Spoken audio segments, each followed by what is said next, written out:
change all the harm we've done to ourselves, to the earth, to the voice not yet heard, to the world. And there went the music. Welcome to Liz Live, everybody. Happy Wednesday evening. It is Wednesday night at 8 o'clock, and it is September 22nd, I believe. Man, everything just keeps flying on and flying away. Time goes so quickly, and I keep feeling like I just keep going back to this same subject. I can't get away from it for some reason the past month. Walking away from people that you love. This is so hard to do, and I think the last handful of shows that I've done have been talking about this subject in different ways. We've been, looking at it from, all different. Is it walking away from family? How to know when enough is enough. This has been the theme of so many of my shows, and I'm not sure why, but when I keep staying on a topic, I believe that's because there's people out there that watch me that this is what they want to talk about. And so we're going to talk about it again, and I try to make it a little bit different each time. I try to make it a little more interesting. So let's get into it, guys. When is it time to walk away? When is it time to just throw the towel in and walk away? And this is a question I get all the time, and this is probably one of the main reasons that people come to therapy in the first place, because they are in a relationship that has been so upsetting, destructive, disappointing to them that it's driven them to sit on this very couch right back here. And I'm not saying that's the only reason that people excuse me, my dog's trying to get to his food. Go ahead, buddy. There you go. That's not the only reason people come to therapy, but it's certainly one of the major reasons that land people on my couch, because they have a relationship, and it doesn't necessarily have to be the romantic relationship. It can be the romantic relationship, but it can also be parents, children, siblings, best friends. It could be really any situation. And how do we know when it's time to walk away? And I think a lot of us fantasize about this for maybe even a couple of years until we actually get the courage to do it. And I think that therapy definitely plays a role in helping people decide whether or not that's actually what they should do. Because it's very, very difficult to walk away and say goodbye to people that you love, and that you, as we talked about in the last show, have an expectation of loving you back, especially when it's family or it's husband, wife, partner. When it's coworkers or friends, sometimes it feels a little bit easier to just sort of, walk away or cut them off. But when it comes to the closest relationships and the family relationships and the marital relationship, the romantic relationship, those are the ones that we get the most attached to, and we have these certain expectations of people in our family.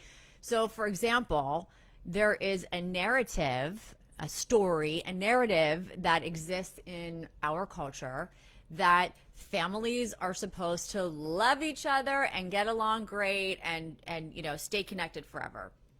And while I wish it were that way, and while I'm quite envious of many of the families that are able to do that, it's not always the case for everybody. And it's particularly difficult when you're on the butt end of the joke, in a sense, where you're the one who is doing all these wonderful things for people, and you're not getting it back. So I think it was 2 shows ago we analyzed and talked about Sir Anthony Hopkins' post, which is still on my personal Facebook page. That was such a beautiful piece of prose talking about why it's so important to be able to cut people out of your life who are continually hurting you. And while it's so beautiful and gave such incredible insight, it wasn't necessarily therapy. And I think that that's where I come in, where I have to actually help people get those tools together. And I think that in some of the areas where this is the most painful is when it's parents and children. And again, that is because there is this, sorry, my dog again. There is this expectation that this story, this narrative, that we all get along with our families and everything's wonderful and great all the time. And again, that's just not the way that it really is for most people. So again, we fantasize about walking away and doing these things probably for years. And that's why I said in the title of my video, when to walk away for real, meaning we're not just going to fantasize about it. We're not going to just talk about it. We're not going to just cry about it. We're going to actually take some action, and we're actually going to do that. And I have a couple ideas of how to do that, some tools, some ideas, and I also want to talk about how to know when it's time to walk away. And again, since I don't know each one of your individual stories, take everything I say with a grain of salt, but I think what I'm saying is pretty universal and pretty general. So when is it time to walk away? How do we identify that time for sure? And I liken knowing that time to somewhat of a nervous breakdown. And while, a nervous breakdown is sort of an old school term, and I'm not even sure, there is no clinical definition of a nervous breakdown. I'm going to explain to you, if Coors will stop here, here you go, buddy. If he stops interrupting us, he's all his toys in his banana boat. He was barking about it. Here you go, buddy. I'm going to talk about how to know. So what is a nervous breakdown, in my view? I think we've all been there and probably didn't know it. So when you're having an actual, again, nervous breakdown has such a terrible stigma, and it's not when we're screaming and pulling our hair out and throwing things. That is not a nervous breakdown. A nervous breakdown, when I see people going through it, and I usually get clients when they're sort of in the middle of that nervous breakdown, when they can't go it alone, they have to reach out for help. And I would say it's a long spanning time of maybe 6 months to a year, maybe even longer, where we have literally done everything that we can to make a relationship generally, or a certain situation, usually a relationship, make it work, and it hasn't. And we have tried literally everything. We have tried talking to the person. We have gone to therapy. We have cried. We have been angry. We have put ourselves through so much angst that we're barely functioning. And unfortunately, I meet people like this all the time, right here on this couch, and, in any office where I've ever been, I meet people like this all the time. And how do I know that they're going through this? Because they look exhausted. They're cried out. They have no patience left. They're feeling hopeless. They're feeling just wiped out to the point where they can't really function. They're not paying attention, and they can't concentrate. Their work is sliding. Their housework might be sliding. All the things that usually people are on top of, everything's starting to just slowly, slide away. And you'll find yourself just constantly exhausted, crying at the drop of a hat, or losing your temper at the drop of a dime, because you literally have been emotionally spent. You have nothing left. There is no gas left in the car. And I have seen so many people go through these periods of time. I have gone through them myself. And I think any time that we really desire a relationship to be a certain way, but it isn't that way, we eventually start to sort of break down, especially when we have repeated exposure to it. And that's why the family and romantic situations are usually the most difficult, because we have the most exposure. So if it's, a friend that lives across the country that you see 3 times a year, it's a completely different story to cut them off than it is to have to walk away from someone you live in a house with, or someone you gave birth to, or somebody who gave birth to you that's supposed to love you and be this amazing parent, but they wound up being abusive or an addict or whatever. There's all kinds of different things. And it's the relentless trying over and over again, and the constant disappointment and rejection of your efforts. And when it happens over and over again on a consistent basis, it will literally wear you into the ground. And, it's kind of like, if you went running, if you're a runner and you go running and you didn't eat anything for breakfast and you didn't hydrate, and you go and you try and run 10 miles, what's going to happen? Well, you might make it, but you're going to be really messed up and dehydrated and sick by the time you get to the finish line. You'll probably pass out, and it'll probably take you a long time to recover.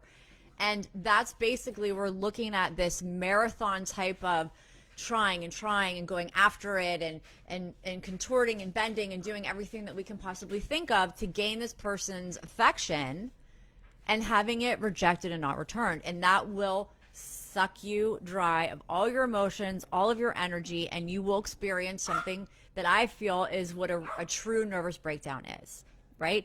And so I think that, Corey, do you want to come up and say hi to everybody? I think that we have to recognize this in ourselves, and a lot of times we don't.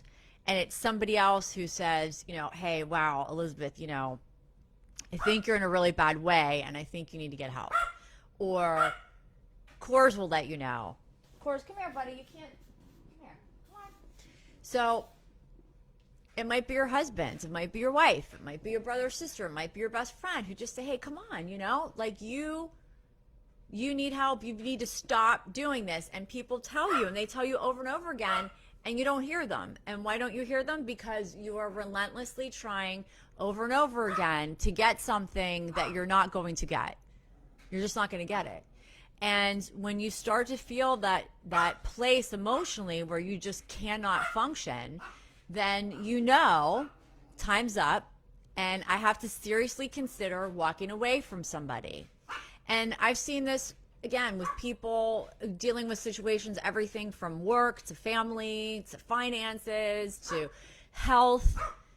And I think a lot of times people, even when they're there, they feel guilty, or they feel like, well, if I walk away, then there's no chance of this ever working out. Or if I stop trying, then maybe I'm going to lose out on what could be.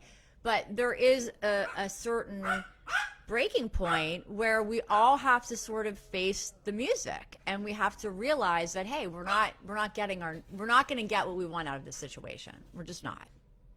Kind of like what Coors is doing right now. He really, really wants my attention, and he's not going to get it. He's not going to get it because I'm busy, or maybe he will. Coors, you're not going to get my attention. And eventually he'll stop, hopefully. But in all seriousness, it's a very hard place to be, and it's a very difficult decision to make, because there is that guilt. There is that what if. And people on the outside might say to you, I mean, come on, Elizabeth, like, I thought you were an intelligent woman. Why are you keep continuing going after something that, doesn't want you around? And that's what Anthony Hopkins' post was all about. And we do it, and I think we do it for so many psychological reasons. But a lot of times we just do it because we want to be loved. And we were taught that narrative in the world, that narrative that has taught us since, we were born, that, this is the way these relationships go. Your husband will love you happily ever after. Your wife will take care of you and, be faithful forever. And, your children will always love and, honor you. And your parents will always be there for you. And your brothers and sisters are the closest people in your life, and they'll always, love you and be there for you. And for so many of us, these narratives don't play out the way that we were taught, the way that we expect. And when that happens, it's devastating. So we understand that we have literally run ourselves into the ground trying to make this situation different. And for X amount of time, I don't know what that time frame is, you have basically, you would have been better off banging your head against the wall, because sometimes, you just aren't going to get what you want. Life is not fair, and we shouldn't expect it to be. And it is tragic when we cannot have the relationships that we want. It is sad. It is grief. It is loss. And you should definitely get professional help to process that. But you all know, we all hear that voice when we are breaking ourselves down and making ourselves sick and not getting the love that we so desperately want back from a particular person or people or situation.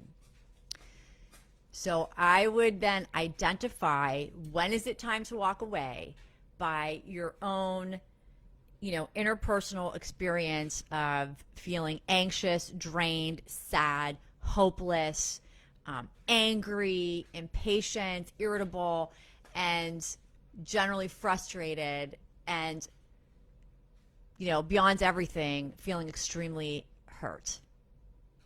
And sometimes you might even just break down and just, cry hysterically. It's happened to me. I'll just all of a sudden out of nowhere, you just break down crying because you just, something hits you and you just realize, oh my God, what am I doing here? This is so masochistic. I have to stop. And we all know when we get there. And if you don't know, there's probably people in your life who are trying to tell you so, and you might want to listen to them, especially if you know that they love you genuinely and care about you. Okay. So now we have this idea, this picture of what it looks like when it's time to walk away, what our interpersonal, emotional experience is when our inner self is telling us, okay, enough is enough. We cannot put ourselves through this anymore. We are done. And, like I said earlier, we may hit this point a lot of times in our brains, in our fantasies, and not actually do it. And so what I mean is we may fantasize about telling this person off, or telling this person how we feel and thinking that will change it. Or we may fantasize that, if we, stop talking to them or cut the relationship off, that they may come chasing after us and begging for our love. And sometimes that happens, but it doesn't always happen. And I think that when we're ready to make the cut, we have to make the cut clean. And we have to really get our expectations into check and understand that, once I do this, I have to stick to it and I have to be consistent, and there's no backpedaling, because if there's any advancement or gains to be made by cutting that relationship off, if you keep going back and forth and back and forth and back and forth, then that other person doesn't take you seriously anymore. They just think, oh, Liz is just pissed and she'll be over it and we'll be talking again tomorrow or talking again in 2 months. So you have to, kind of call your own bluff, so to speak, and understand that, hey, when I go in and I make this decision, I have to stick to it, and I can't make it with expectations that it's still ultimately going to turn around and go the way that I want to. And I think that's what's so scary about doing it. Because, again, deep inside, we know all of this. It's like there's another person inside of us, our inner voice, that kind of, Elizabeth, if you walk away, just know this person, it might really be over. And you have to be very brave and, very sure of the position that you're going to take to walk away if you're going to walk away. Otherwise, maybe you shouldn't do it, because again, when you do the back and forth, you're creating a very ugly cycle. Okay, so we get this picture. We know when it's time from the description I just gave. We know the inner feelings, the inner experience, the anxiety, the sadness, the grief, the feelings of loss, the frustration, the hurt, the pain. We know it. And we know it's time to do this, and we know we fantasized about it 100 times, but we still haven't done it yet. But we're getting ready. We're getting all geared up because we're so empty and we're so sick and tired of being sick and tired that we're getting up to the we're getting up to the ring. We're getting out of the corner, and we're getting ready to do our thing. So what do we actually do? What do we actually do once we say, okay, that's it? This is where things get tricky, and you have to be very, very brave, and you need a lot of love and support from the people who do love and support you. And if you don't know what I mean, go watch my show from last week called Go Where the Love Is. And it's all about, if you have to say goodbye to people who don't return your love, make sure you hold on to those who do. So if you're getting ready to make that break, make sure you've got your cornermen ready to go behind you. Whether it's your spouse, your best friend, your kids, your dog, your therapist, your friend, it doesn't matter. Just make sure you have some good lifelines there for you, because you're probably going to need them every now and again. And then I think we have to get ready to make it. And I think we have to put things in action that will make it easier for us to walk away. And we need to make sure that we remove all the triggers away from our lives, out of our lives, that trigger us to remember or think about, because that will always cause you pain. And I don't want any of you to feel pain. I don't want that for you. So the first suggestion I have, and you may kind of, laugh or chuckle about what I'm going to say, but the first thing I want you to do is get off of social media so that you aren't constantly re-exposed to that which has traumatized you. So if it's your ex, I know it sounds sort of silly and childish, but social media has become such a big part of our lives. And for many of us, it's torture, because we can still see people who've really, really hurt us on social media. And so when you're really, really ready to walk away, you really, really, really need to remove them from your, from your site. And unfortunately, social media is a big piece of that. So if you're, saying goodbye to your mother because you're sick of her abusing you all the time or whatever, and she's an addict and she's this or whatever, don't be friends with her on Facebook. Like, get all of that stuff cleared away, get the social media out. And with the holidays and birthdays and things like that that are going to be coming up that may remind you or have to do with that person or people, make other plans. Don't just walk away and cut off from this person and then just go it alone. Make new plans, different plans than what you usually do with those people that you're cutting off from. I'm really serious. And you have to have this game plan, because if you don't do these things that I'm saying and you don't check these boxes off, you're either going to get sucked back into the destructive cycle, or you're going to just torture yourself. And I know it's scary what I'm asking everyone to do, but it's critical. So you're going to sort of, out of sight, out of mind, not really, but kind of. Okay. So you're going to, get that social media stuff cleaned up. You're going to make different plans for the holidays or birthdays or whatever that you would normally spend with these people, and make it something that you would really enjoy.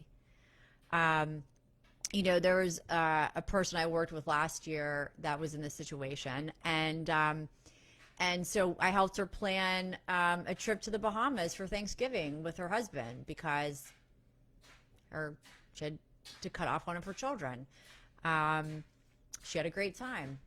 Make new and different situations for yourself so that you're not constantly triggered and traumatized by the loss of that person.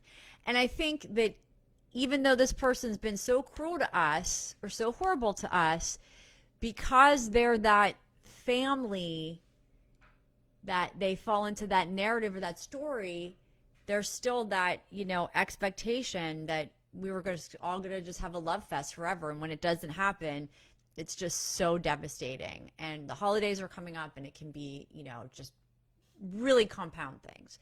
So those are some of the first few, sort of housekeeping things that I recommend everybody does when they're preparing to really, make this cut. And then I want you to take a piece of paper or a journal or whatever, and I want you to write all the negative things about them that they've done to you on a sheet of paper. Never returns my phone calls, doesn't show up for, whatever I invite them to, doesn't call, doesn't show up, said something mean about me, whatever it is, write it down. And you keep that piece of paper in your wallet or in your purse or under your pillow so that if you get, a weak moment and you think, oh my God, what did I do? You'll just take that piece of paper out and you'll go, oh yeah, that's why I'm not having this person in my life anymore. Okay, so that's a nice little tool or trick to have. And it's really important to write things down sometimes, because when you write things down, you can really process them and you can really understand what's going on. Okay, so now that we've gotten that stuff out of the way, I want to move more to like the interpersonal and the frame of mind that you have to really get into in order to do this. And as I said earlier, you really have to be very brave, because it's so hard to deal with rejection. And when you cut off from people that you were close to and you cut off from family, not only is it hurtful for you, but you're going to probably hear it from other people in some way too. You're going to hear like, oh, you don't talk to your mother? What kind of person doesn't talk to their mother? You don't talk to your brother, you don't talk to your sister, you don't talk to your kids, you don't talk to your grandparents. You're going to get that. You have to be prepared for that. And you can't be too concerned about what other people think or what they say, because anyway, you have to be able to know that you made the right decision for you, not for anybody else, because this is your life and your decision, and you have to be confident and not let other people pull you in a direction. In fact, sometimes it's good to just cut off everyone's opinion and just do what's in your heart and do what's right for you, because everyone's got an opinion and nobody's right. The only person who's right is you. And you may have a really difficult decision to make, but deep down inside, it's the right one. The only reason you're not doing it, or it's so difficult, aside from, the attachment and the losses and all that, is that story, that narrative that, well, families aren't supposed to not talk to each other. Well, listen, in a perfect world, I agree, but that's just not the way it is. So why torture yourself? Why torture yourself? So the mindset is brave and centered and confident in the decision. And if you need a therapist to help you through this, please call me. Or if you don't want to go to me, go to whoever you want, but go to someone competent and go to someone that you're comfortable with and go to someone you trust and bounce it around, bounce the ideas around with a professional or a trusted loved one or your best friend or whatever, and get confident in your position. And, a quick way to get confident is to look at that list that I told you to put together and then think about the pain that you have put yourself through for all this time, fantasizing and trying and getting rejected over and over and over again, and hurting yourself over and over and over again, allowing somebody to treat you poorly over and over and over again. You were not put on this earth to be a victim. And at some point, you have to make this tough decision. Most of us will have to make this in our lives. I think all of us do, about at least somebody, but so many of us, I don't know the numbers or the statistics, but my God, if I went by my clients, 100% of all people have to do this with someone in their family, 100%. Now, what I get in therapy may not be exactly, an exact measure of the general population, but I think it's pretty close.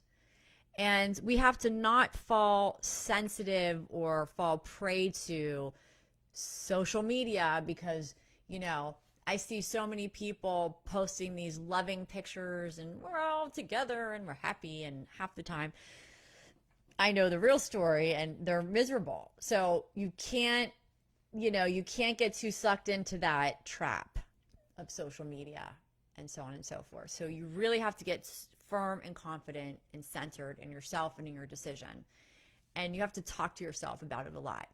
And then another piece that I think is really critical to this, that a lot of people may, there's no dial to turn, but they may click off or they may not when I talk about this. But I think there's a huge spiritual aspect to this. And, a lot of people listening may be like, well, what do you mean? And again, I'm not talking in a religious way. I'm not talking about religiosity or anything like that. It doesn't matter what religion you are. I'm talking about the spiritual aspect.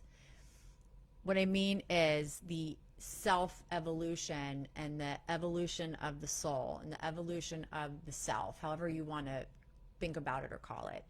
And I think that all relationships, all of them. Oh my God, someone's calling me during my show. I thought I turned my thing off. So all of our relationships that we experience, I believe, are for evolution. They're for our soul or ourself to grow and evolve. And I do believe it to be on a spiritual level, and to bring us closer to, I'll call it our faith or the universe or God or spirit, however it is that you feel comfortable acknowledging it. And a lot of people might be like, they don't believe in that, but I do. And even if you don't have a spiritual background or spiritual belief, you can just look at it as just general growing and learning. Okay. And, there's so much hardship that we will face in our lifetime. And if it's all meaningless and it means nothing and we don't understand it and we don't try to understand it, then it seems like a waste of time. And we just feel like, life's unfair and I'm a victim, right? So you have to, at some point, try to connect the dots to, why me? What am I supposed to learn from this? And how am I supposed to grow? And try to see everything as a learning experience. So I know that when I've been in this position and, I've tried to make certain relationships work in my family that just couldn't work. It was very painful, but I had to kind of, look at myself and say, well, why am I repeatedly exposing myself to this. So maybe, Elizabeth, the lesson is for you, not for them. The lesson is for you that you take too much, or you accept too much from other people. You're not taking good enough care of yourself. And you have to know how to take care of yourself in order to survive in the world and in order to have meaningful, healthy relationships with everyone else. Sometimes I look at situations and I say, okay, maybe I'm not letting my voice be heard enough, which would probably surprise anyone since I have a talk show. So that's not generally the problem, but it could be. Maybe in this particular relationship or in this particular situation, my voice isn't loud enough, or I'm not saying enough, or I'm not expressing my needs. I'm not asking for what I need from my loved ones. And so when I do that and I ask myself those questions, then my anger sort of dissipates because I can always see the meaning. And I do have, a spiritual foundation where I do say, okay, God, spirit, whatever's out there guiding me, I am going to trust that this horrible thing that's happening to me right now is going to take me where I need to go in my life journey. And I'm not going to keep fighting it anymore because it's weakening me. Because what we fight will weaken us, and what we embrace will make us stronger. So when I finally can sit back and say, okay, this is the way it is, and there's not a damn thing I can do about it. Okay, so now, Liz, what is it that you need to learn from this situation? And I usually can figure that out. And I like to help my clients figure that out too. And sometimes people are too angry to go there. And I understand sometimes we're just so mad that, things are turning out the way that they are. It's not the way we wanted them to turn out, that we can't, we're angry at God, or we're angry about life, or we're down on things. So we don't really want to see it as something that could ultimately be, a learning experience, or something that could bring positivity or something beautiful down the road. But it usually does. And it can take years. It may not happen on the time frame in which you want it to, but there's a saying I just heard the other day for the first time, and it's something like God usually has 3 answers: yes, not yet, or no, because I love you too much. So a lot of times when we are going after things, relationships, people, goals that we, have just almost killed ourselves trying to achieve, and we don't get them, perhaps the universe, God, is protecting us because that's really the wrong move. It's not the right move.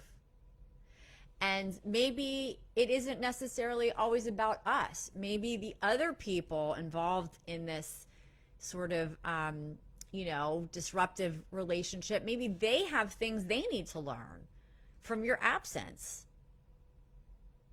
Maybe it's not necessarily about you, but it's about things that other people that are connected to you need to experience and learn. Maybe. So, when we're stuck in that really, really painful place, the tendency is to be very angry about it and, kind of just be so mad at life, and life is so unfair, and, why did I get this deal? And, I didn't treat these people this way. Why are they treating me this way? And I honestly don't have an answer for that. People do horrible things to each other sometimes.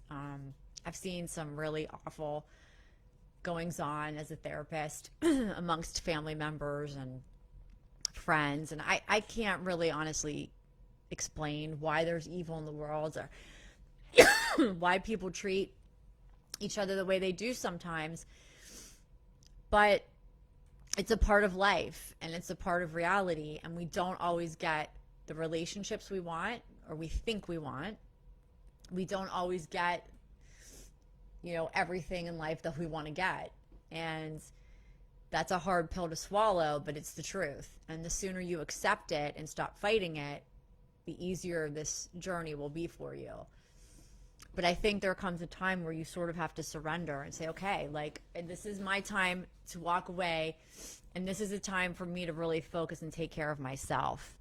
And you do really have to go through all those house cleaning steps that I talked about with your social media and your holiday celebrations. And, I mean, sometimes you have to make some major adjustments in your life in order to keep that distance going.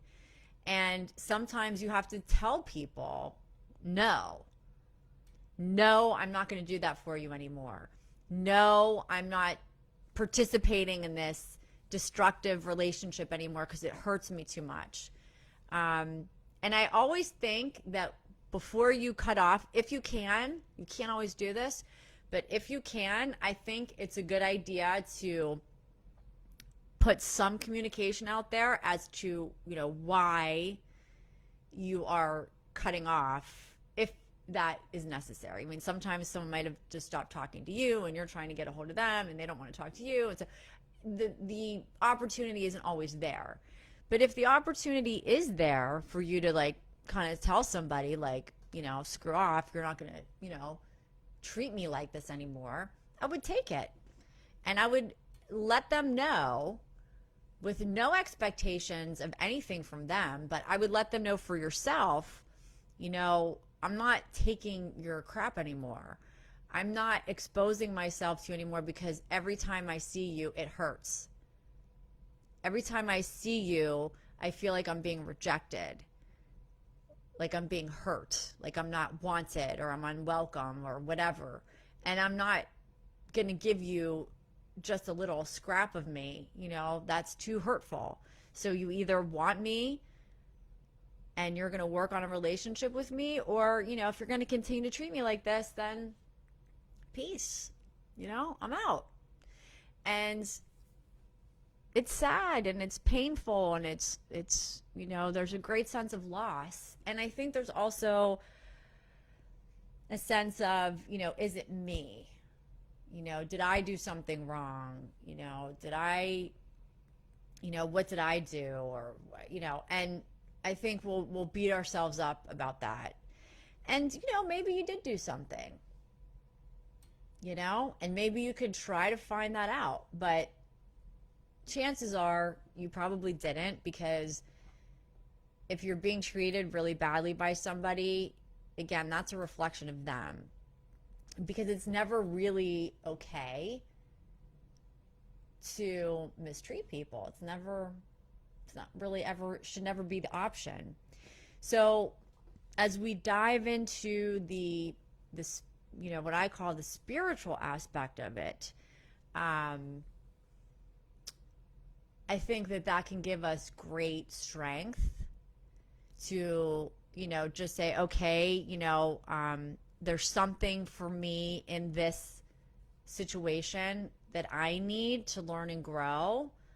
I don't maybe know what that is in the moment, but I'm going to really try to figure that out. And I'm not going to be so angry about it. And I'm not going to be so hard on myself. And I'm not going to keep, perpetuating, in a sense, the abuse that these other people gave to me, right? So if someone hurts you and abuses you, and then you continue it by, feeling mad and feeling guilty, and, then you're perpetuating, in a sense, what they did to you to begin with. And that certainly doesn't make any sense. And, I think going to a higher power or God, or, if you're religious or whatever you can to help you, then I would do it. Because sometimes the pain is just too much to bear without having, a deeper sense of faith and understanding that you will be okay, that you are not alone, and that life is not, it's almost like if you feel alone in a relationship, that doesn't make any sense, right? Because relationships are supposed to feel nurturing, right? So if you lost somebody by, by death, somebody died, and I do a lot of grief counseling, and this is not much different than grief counseling. So when people come to me and they have to say goodbye to somebody that they love and their family because of being mistreated, I have to employ a lot of, grief type of, I don't want to say tactics, but, a lot of assets that of grief therapy, because it is grief. It's like, in a way, it's harder to grieve people who are alive than dead, right? Because of that narrative. We're not supposed to grieve people who are alive. We're not supposed to not get along with our families. We're not supposed to get divorced. We're not supposed, all these cultural, narratives that play on us all the time make it, 3-4 times as hard in these situations, and they need to be. So if you can try to understand, maybe from a spiritual aspect of, evolution and growth of you and the relationships that you do have, then maybe this won't seem, as devastating. And I think there's something really empowering too about saying goodbye to people who treat you like crap. I think there's something very empowering about it when you can really do it. There is a feeling and a sense of great relief. I've been through it, so I'm speaking from experience, because you know that you aren't taking that anymore. You're not taking that anymore. And there's something so special about being, having that strength, because you are strong and you are courageous. It's in you, and you just have to tap into it. Think of all the other things you've been through that you didn't think you could. You can do this, because it's okay, and it's a good thing to take care of yourself and treat yourself nicely, especially when other people aren't, and to get some distance from the situation and be able to sort of, regroup and see things from a different perspective. But you really have to make up your mind and do it, and don't hesitate. It's a lot, right?